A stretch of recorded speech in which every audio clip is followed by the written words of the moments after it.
Sandhan, All Gujarat Integrated Classroom. સેટેલાઇટના માધ્યમથી જોડતી કડી એટલે સંધાન.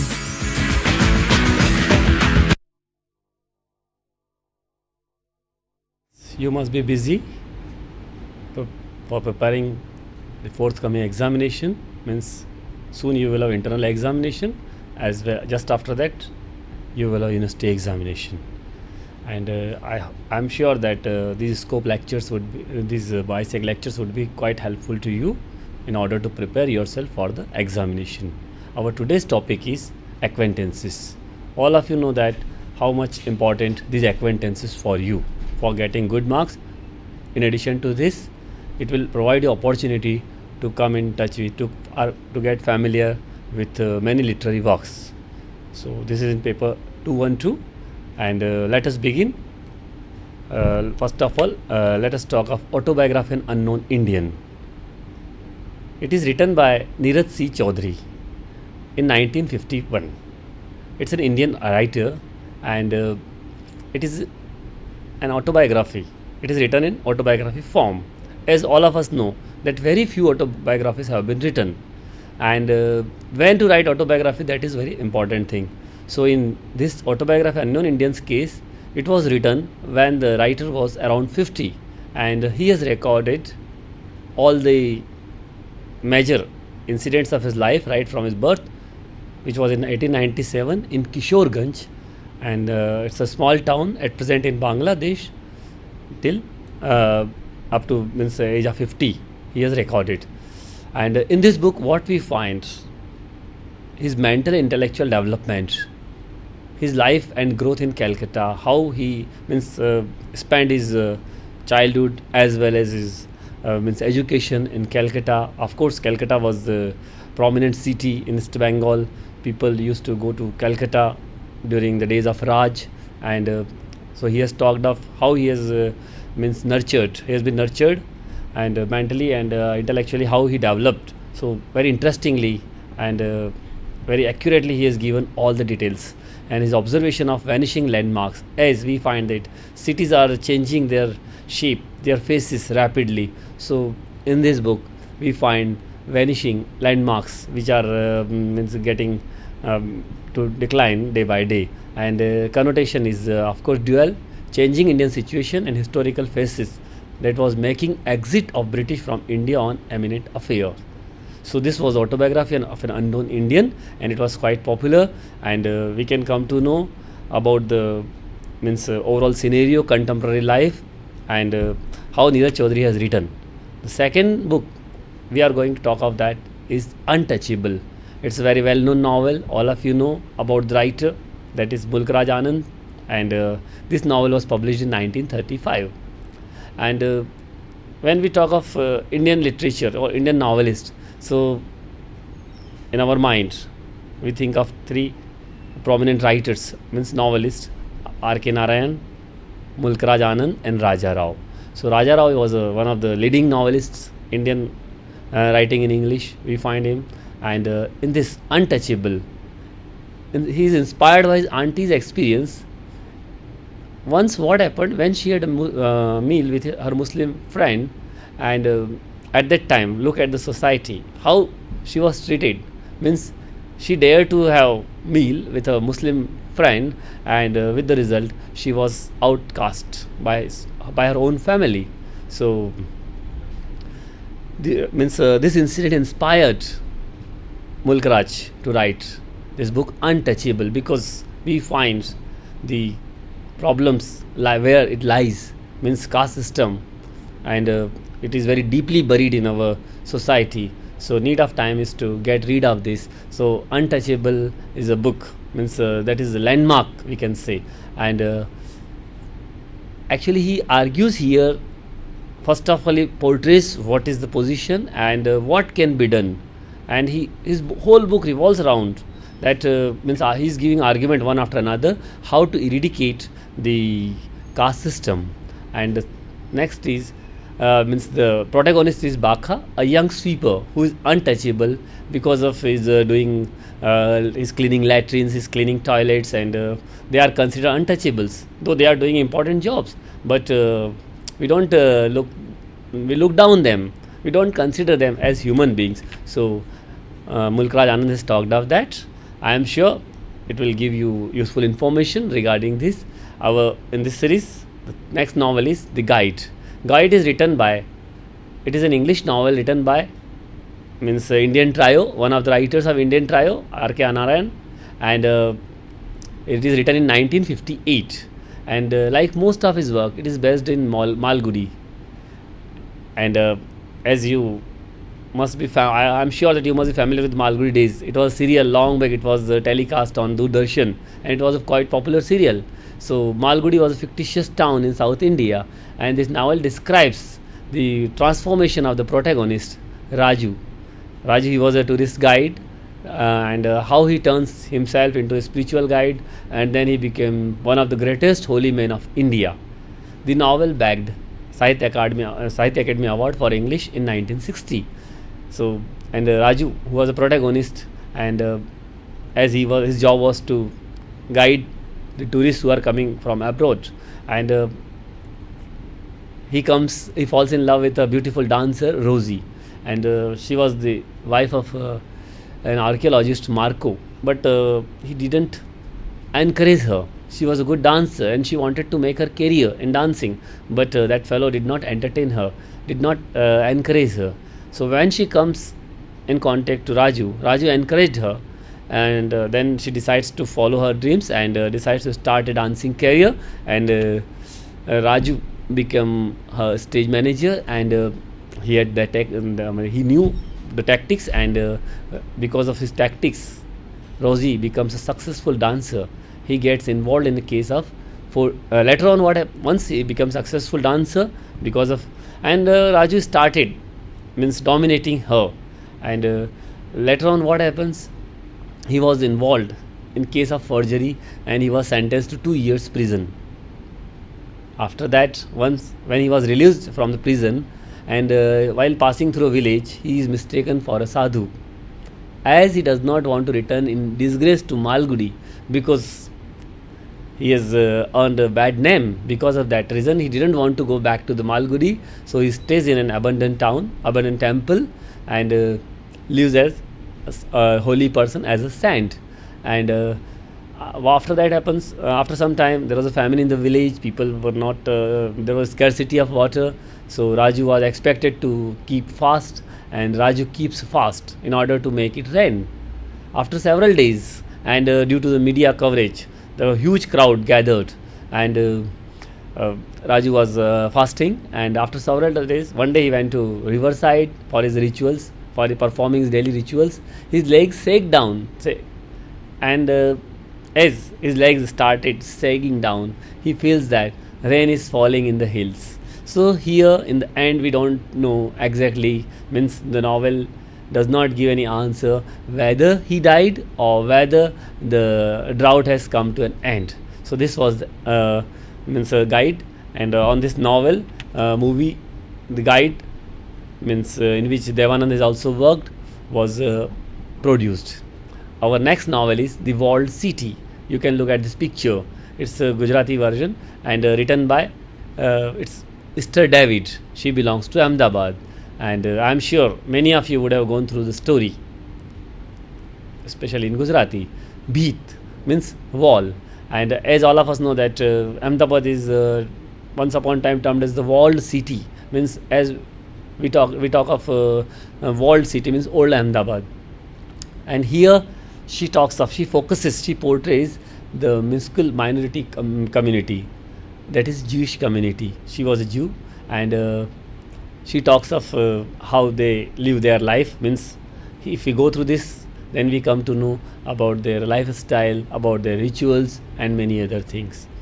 Mainly this novel is focused on sterility, barrenness, infertility in prevailing in Jewish society, isolation, and immense cross-cultural conflict of we find as Jews come in contact with Indian citizens, and we find cross cultures, crossovers. So there is a cross cultural conflict, and as she is doing her best to preserve her Jewish roots without understanding them, because she is far from her place and she is here, but through narrator she tries to preserve her Jewish roots. And of course the focus is on Ahmedabad. The city of Gandhi has been reduced to a city of violence, because Ahmedabad has witnessed one after another many riots. So how the city of Gandhi, who has sent the message of non-violence to the world, and his beloved city, how it has been turned, reduced to city of violence. So she feels pain about this, and the walls are breaking. The Jewish small community lives in divided city and cannot place itself. So that is the novel. So here comes a question: should they leave for the promised land or stay in India? Means they are in dilemma. So their dilemma is mentioned here, and this novel is a probe of the entire concept of home and roots. Where to go? Shall we go to the promised land, means that is Israel, or shall we back in India? So I recommend you to go through this novel, and you will come to know many things, many rituals, and the lifestyle of Jewish community. And the narrator is Ben, Israeli Jewish girl. She has grown up in India, and a country where gods have bodies, faces, eyes. Means we are talking of Indians. She has to cope up with her own God without eyes, and many other unanswered questions about her religion, which is different from the rest. So very interestingly, we find how the story goes further. In a country of colors and festivals, she feels walled in because of her Jewishness. Because we find two extremes. In India, our gods have bodies, faces, eyes. They are like us. On the other side, in Jewish community, Jewish gods are not like that. So, and India is a country of festivals. So she feels isolated. And this novel is set in Ahmedabad, and that is called City of Walls. It is very symbolic. So here we find walls of city, walls of Indian community, walls of Jewish community, walls of family, walls of just being a woman. So many walls are there. So that was the description of Mr. David's novel, The Walled City. Let us go further to the next work. That was My Story, written by Kamala Das. As on the screen you can see the photograph of Kamala Das, and it's an autobiography, and it was quite popular as well as controversial too. She was considered as one of the greatest poets of the century, and her biographical sketches we find in My Story.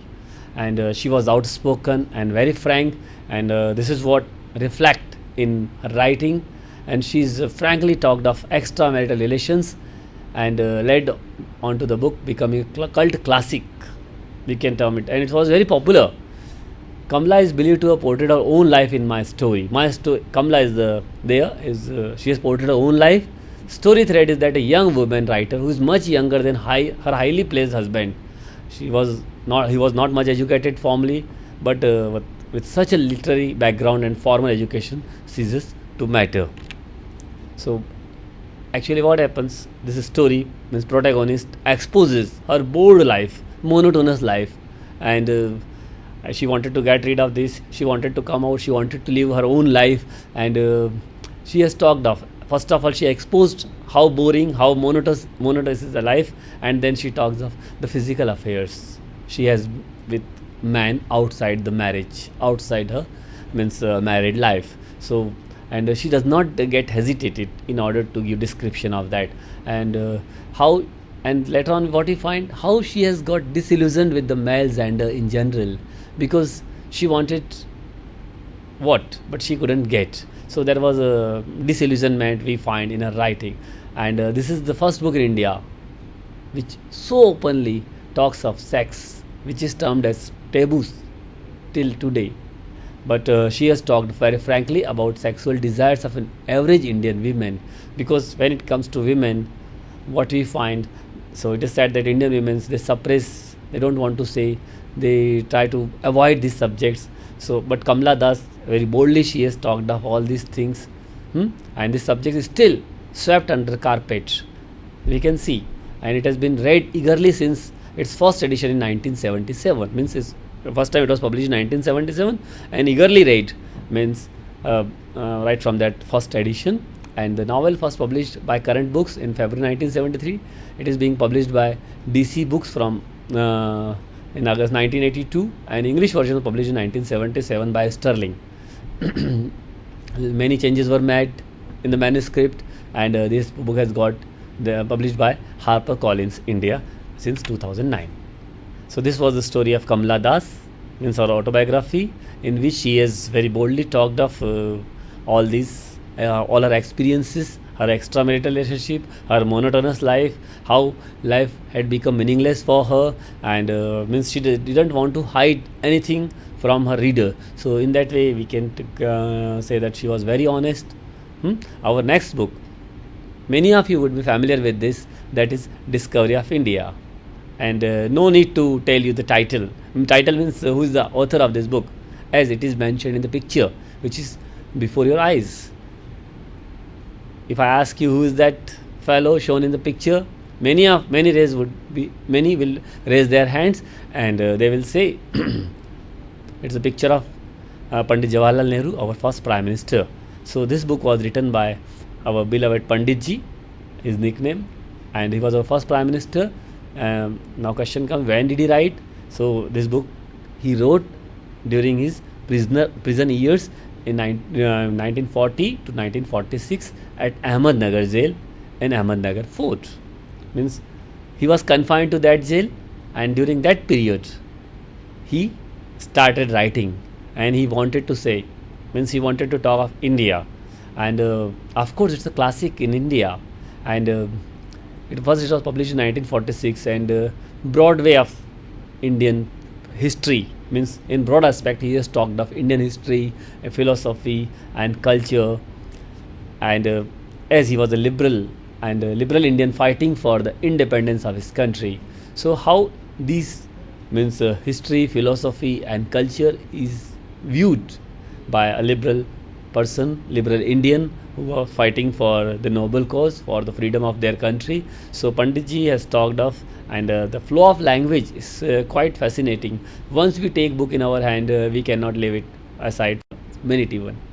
Means it spellbounds us. We cannot. We are tempted to finish the book from cover to cover. So this was the discovery of India. Later on, if we talk further, so here Panditji has talked. He has begun with history of India, which starts from Indus Valley civilization, means 5,000 years ago.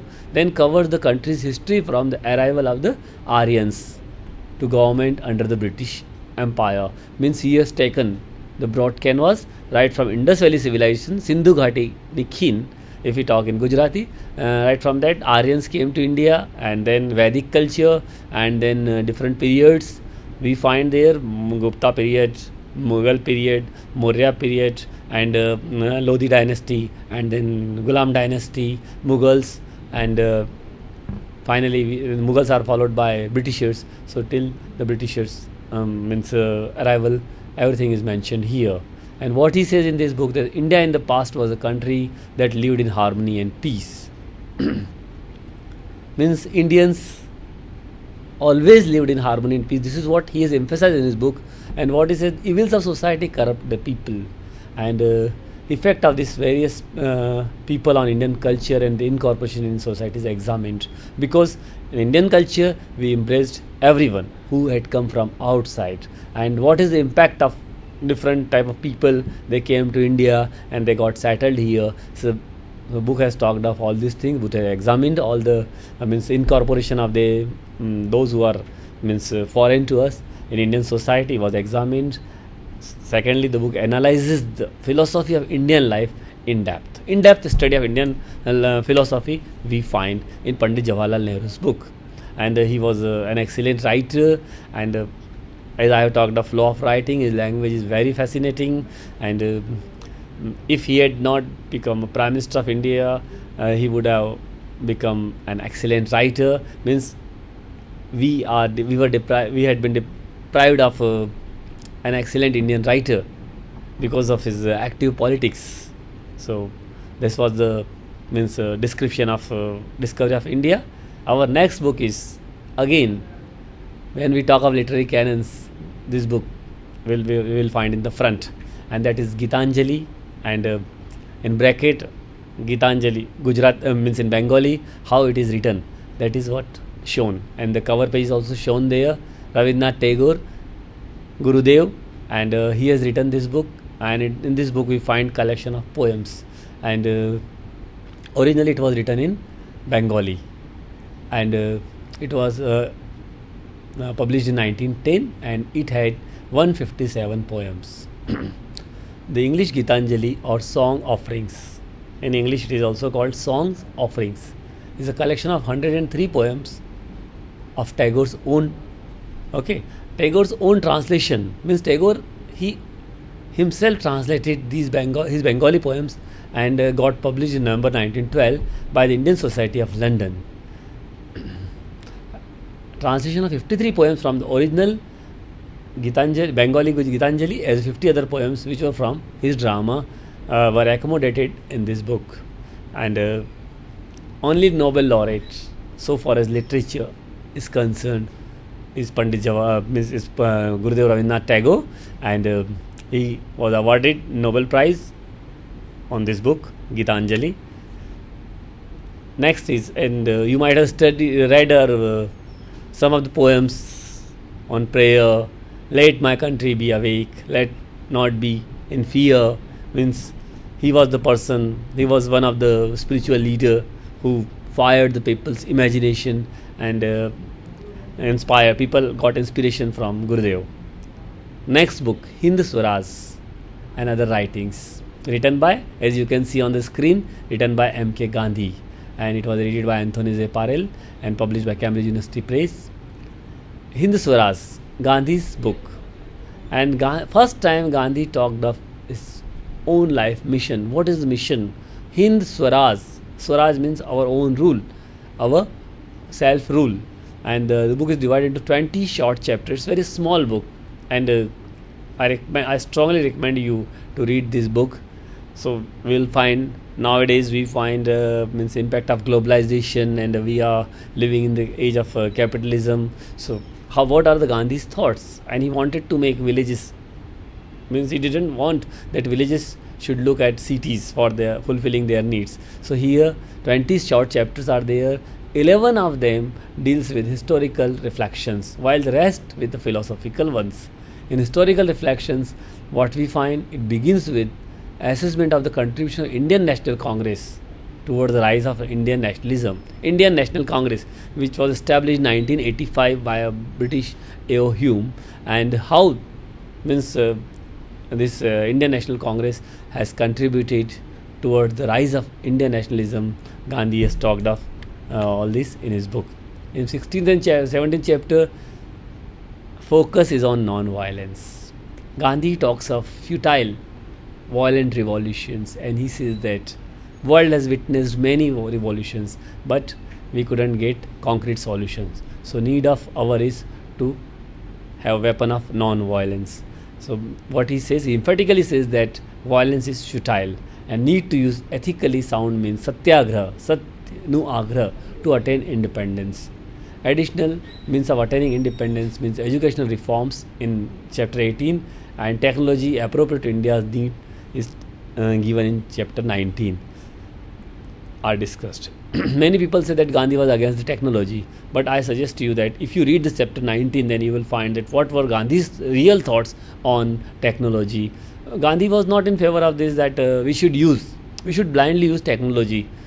Gandhi was in favor of artisans because he wanted to save them, and this is what he has focused. But he didn't abstain.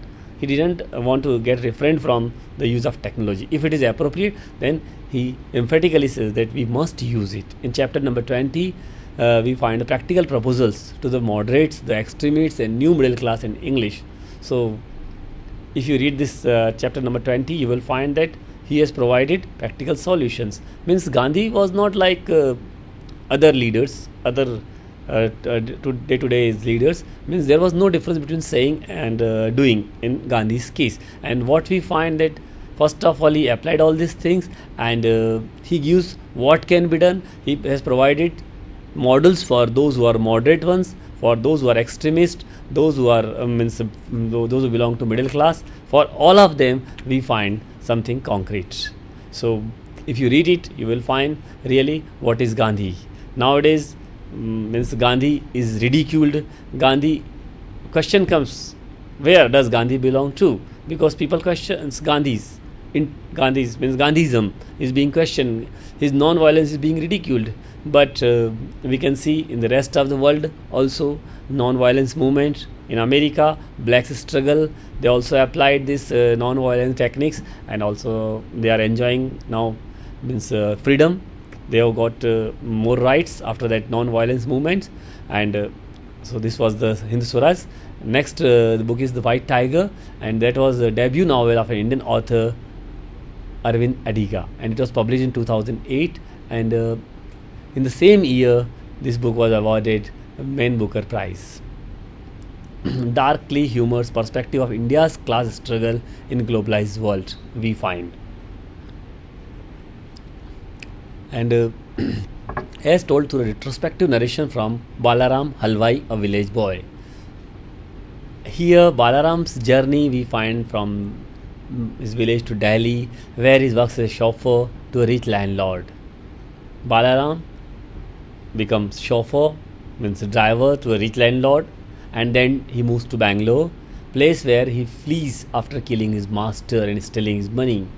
So the means, and the novel examines the issues, many issues which are related to, which are a matter of concern for us, issues of religion, caste, loyalty, corruption, poverty in India. And novel examines all these issues and what are the outcomes of all these issues, how these problems can be handled. So he has talked of all this, means he has touched all these issues thoroughly. So it is worth a recommend. And next is Serpent and the Rope. Serpent and the Rope is written by Raja Rao. Earlier I have talked of trinity of Indian novels. First one, Mulk Raj Anand. Second one was R.K. Narayan's Guide. We have discussed Mulk Raj Anand's Untouchable in the beginning of this session.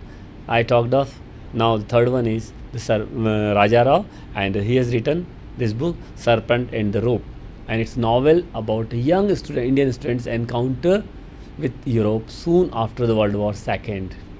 Means how a young student went to Europe, and how he encounters with the Europe just after Second World War.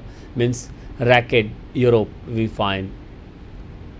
And it was quite it got admiration from different critics, including Lawrence Durrell and E.M. Foster. E.M. Foster, who has written Passage to India, means on Indian civilization. He has talked of clash of civilization in his book. He also considered this book, The Serpent and the Rope, as perhaps the best novel in English to come from India. So this was the popularity, this was the admiration we find. High praise indeed from the Master of Zana. In this cerebral novel, intellectual readers enjoy this. We have used this word intellectuals because frequent quotations we find from Sanskrit, French, Italian and many other sources. The last two without in English translation. It requires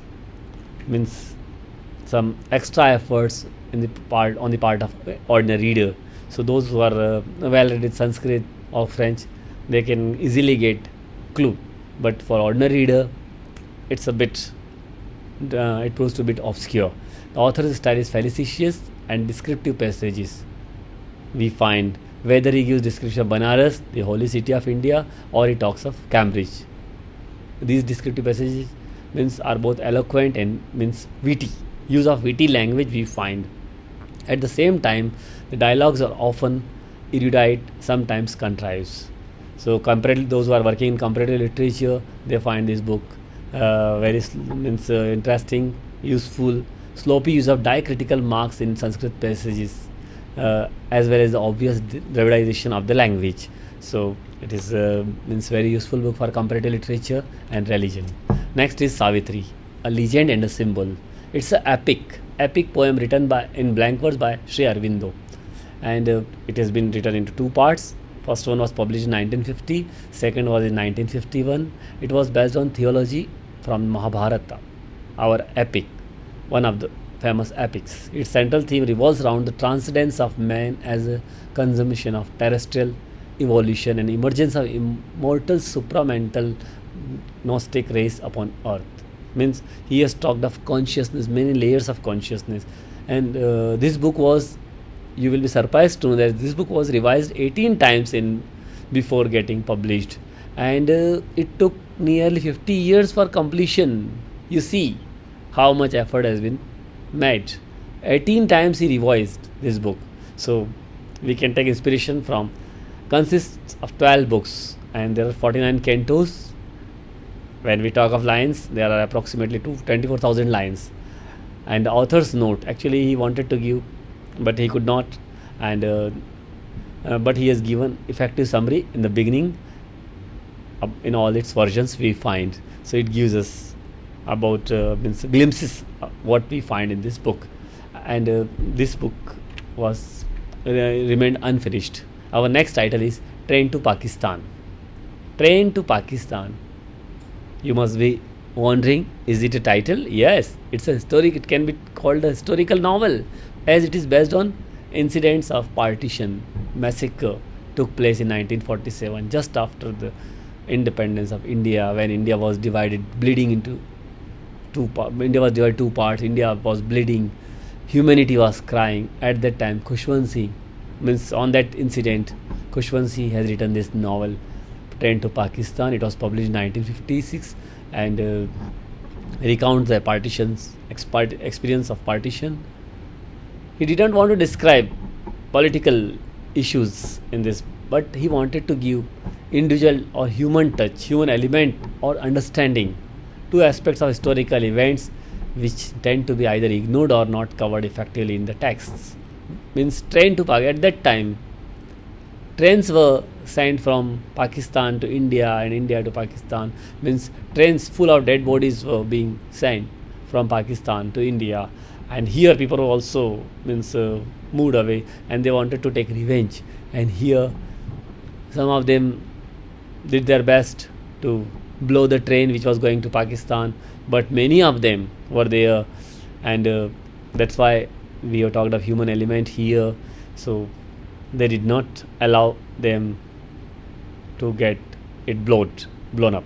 And one movie was also based on this novel, Train to Pakistan, was released in 1988, and it was considered as the best feature film category in 1999. So I recommend you that you should watch this movie, then you will come to know the horrors of the partition. Voices in the City, Anita Desai, prominent novelist, and she has got this book published in 1965. She has received many prestigious awards. Voices, it is based on middle class intellectuals of Calcutta. Unforgettable story of Bohemian brother and his two sisters caught in the cross currents of changing social values.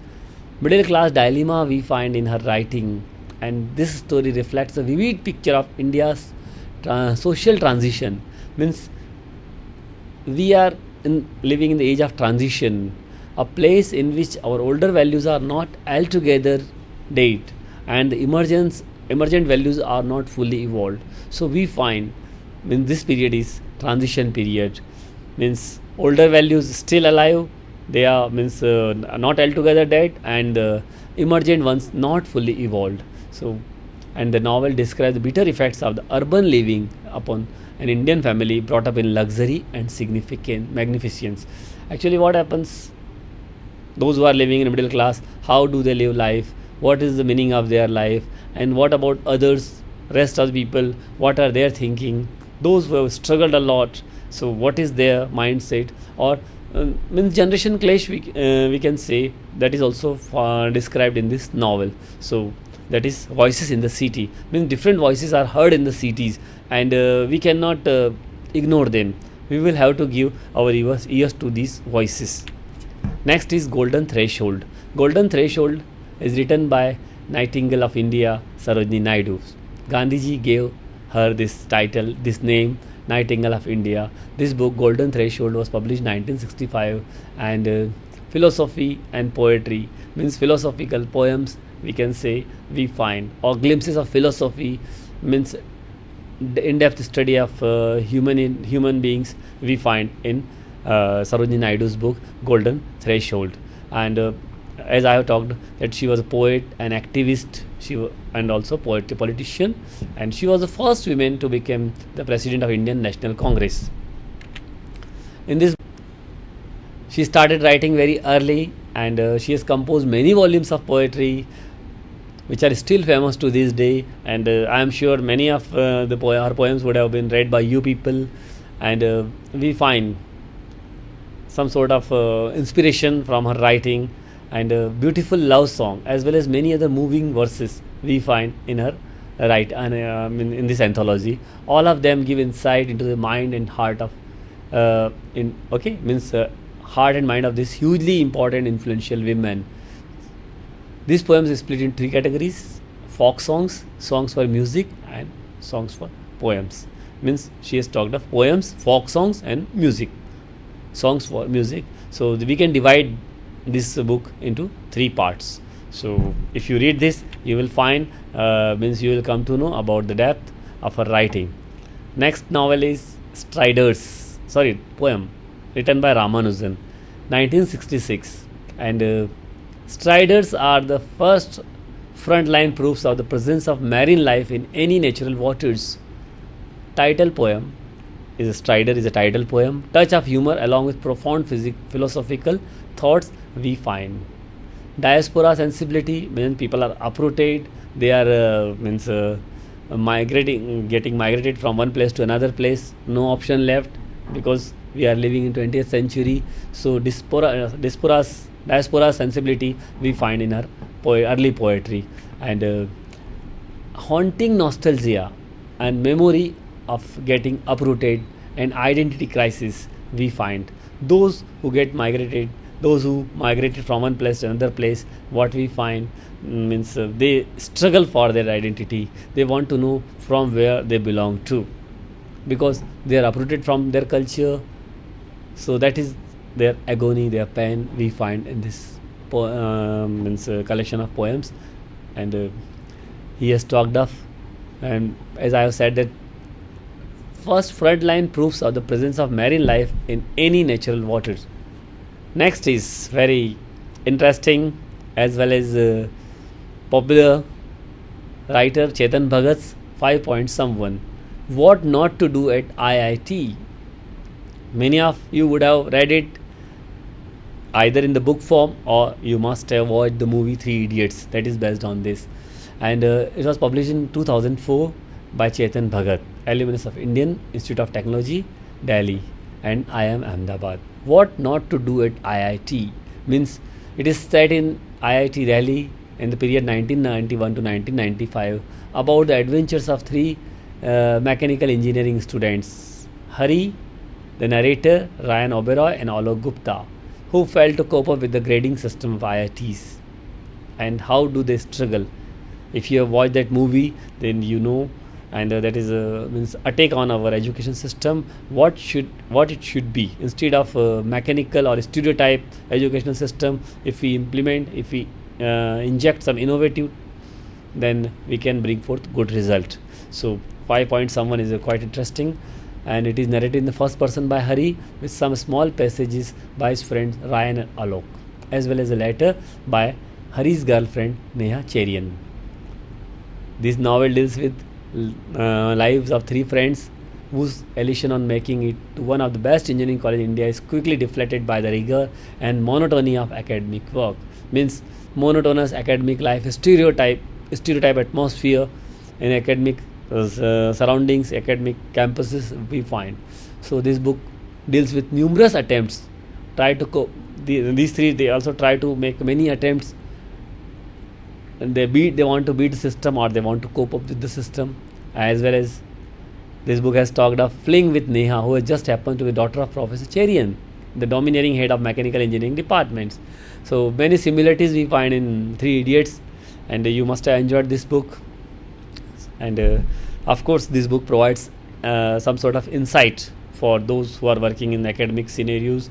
There is a message for the academicians that instead of becoming monotonous or mechanical, we should inject some freshness so we can make our students back in the classes. Nag Mandala is the next novel written by Girish Karnal in 1997. Sensitive issues of marital life is discussed here. It is based on folk tales of North Karnataka, portraying lifestyle, Karnataka's food habits, routine habits, everything is shown here. Supernatural elements also play a center part in this novel. It is written by Girish Karnal. Film is also made on this by Nagbharna. So our next is Small Remedies by Shashi Deshpande. You can see the picture of Shashi Deshpande, prominent novelist. It was written in 2000. Madhu, a protagonist, a writer who lost her son, is a writer, protagonist of this Small Remedies. What can be done? Small remedies. Generally what we see that we avoid. We don't give attention to the small things. That we don't think that can be solution. So in the Small Remedies, Madhu, the protagonist writer who has lost her son in the post-Bobri demolition, to recover Madhu travels to town and want to write about Savitri Bai. Savitri Bai was a woman that decided to live her Brahmin husband with her Muslim husband and sing ragas. So this is what a very interesting story. And if you means harmony, we find means she left her Brahmin husband and she started living with her Muslim husband, and who allows her to practice ragas. While writing about Savitri Devi living in Bhawanipur, she searches for the true meaning of life. What is life? Madhu, the protagonist, tells us about the true meaning of our life. Generally what we see, we find, we search the meaning of our life in prosperity. Everybody wants to be happy, but where does the happiness lie? We don't know. We think that if we have enough money, we can get, we will have happiness. But both are extremes. Prosperity does not bring happiness. So here in this novel, Madhu, the protagonist, the writer, when she peeps into the life of Savitri Devi, she comes to know the real meaning of life. What is the purpose of human life? We are here, we are superior to other creatures, and what should be the real purpose of our life? She has portrayed, means Shashi Deshpande has talked of that very honestly in this book, Small Remedies. So if we give attention to the small things, then we'll find.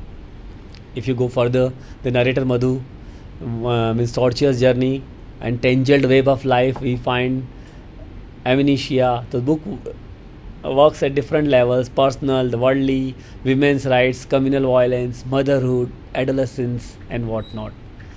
And last one but not the least, devastating nature of truth and its ultimate triumph. Our last but the most prominent, the most popular, the most discussed book, God of Small Things. And I am sure most of you would be familiar with the title, The God of Small Things. God of Small Things. Title is again foregrounding we find in the title. God of Small Things.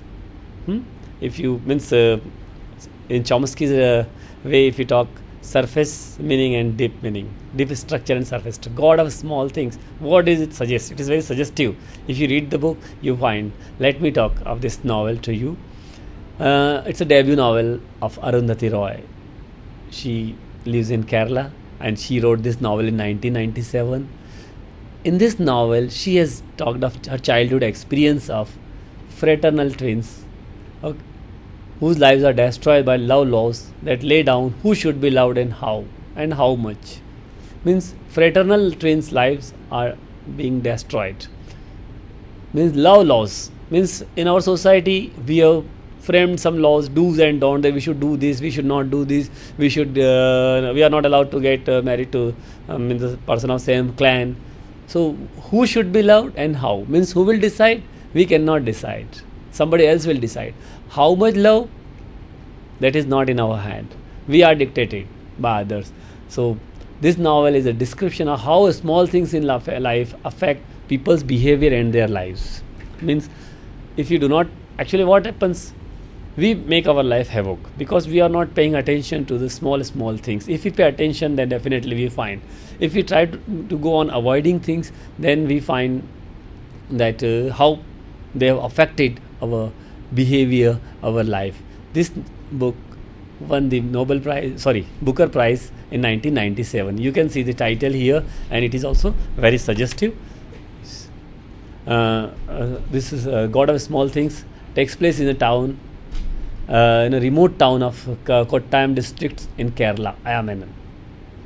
Temporal setting shifts back and forth from 1969, when fraternal twins Rahel and Sthapan are 7 years old, to 1993, when they get united at the age of 30. So this is what temporal shift from 1969 to 1993 we find. Malayalam words are deliberately used in conjunction with English. So when we talk of Indian English, Indian variety means like British English, American English, that is also established form. So deliberately she has used the Malayalam word in English. She thought that if she means she could not get exact English meaning because of insufficient vocabulary of English or limitation of English language, what she felt that she was not able to give the clear meaning what she wanted. That's why she used many Malayalam words in this novel, God of Small Things. So it was again very popular. Arundhati Roy is an activist. She is working on many projects and a nowadays very controversial writer. And facets of Kerala's life we find in this writing. Communism, as Kerala means strong roots of communism we find in this Kerala. Caste system and Keralite Syrian Christians way of life, everything is shown here. So this was the description of Arundhati Roy's God of Small Things. So friends, we come to an end to this lecture. Here we have talked of almost 20 books which are prescribed in your syllabus, and means for getting marks for examination point of view, as well as for having some sort of understanding about these works. It is very useful, and I am sure if you this lecture will make you curious. If you have listened to me carefully, then definitely it will force you to go to the books, to go to many reference books, and I am sure that after listening to this lecture you will be going to reading some books from pages to pages, and I am sure that you will get inspiration, as we are living in the Indian society, and most of the works belong to our culture, our tradition. Characters are from our society, so one cannot make excuse that here they are Latin and Greek for us. So I am sure that you would have enjoyed this lecture, and I wish you all the best for your forthcoming examination, and do work hard, as hard work has no substitute. Thank you very much. Okay.